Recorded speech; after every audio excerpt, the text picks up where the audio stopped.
Mesdames et messieurs, bonjour. Si nous disons « gouvernement invisible des États-Unis », est-ce que cela vous parle? Voici quelques explications. Lorsque Otto von Bismarck a réussi à réunir les diverses provinces allemandes, que l'on appelle Länder, l'Empire anglais a ressenti le Reich allemand et la monarchie austro-hongroise comme sa bête noire. La Première Guerre mondiale a effacé l'adversaire économique de la carte du monde. Les dictats du traité de Versailles se sont appliqués à anéantir pour toujours la concurrence allemande.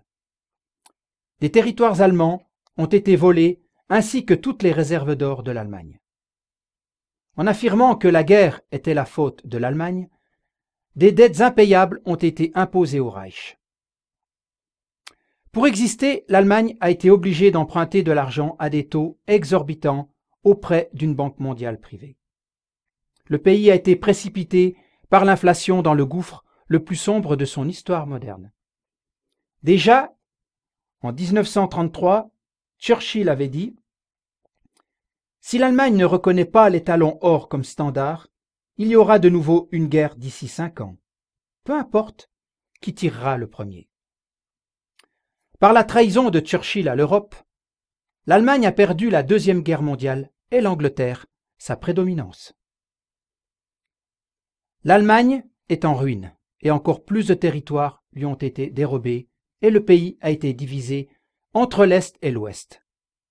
Tous les brevets scientifiques acquis lui ont été volés.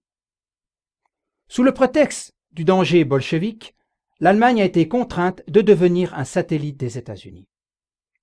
L'esprit créateur allemand s'est laissé enchaîner par le mélange des cultures et l'excitation des sens. Les intrigues de Franklin Delano Roosevelt ont fait des États-Unis une puissance mondiale. On a vu, dès avant la Première Guerre mondiale, qui en fait gouverne le peuple américain et son gouvernement.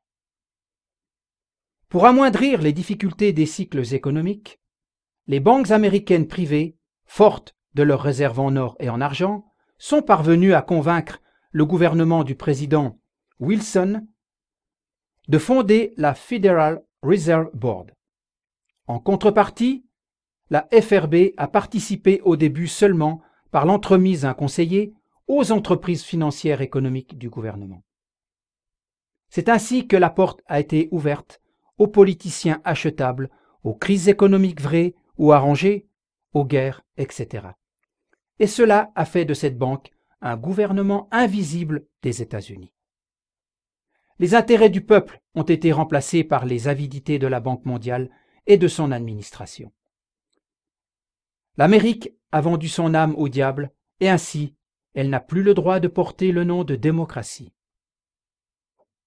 Voici encore ce qu'a déclaré le général-major John Frederick Charles Fuller, officier de l'armée britannique, historien militaire. Ce ne sont pas les idées politiques d'Hitler qui nous ont précipités dans la guerre. La cause, c'était le succès et la croissance de sa nouvelle économie. Les racines de la guerre ont été la peur, la jalousie et l'avidité. Merci encore pour votre attention et votre soutien. Au revoir et à bientôt.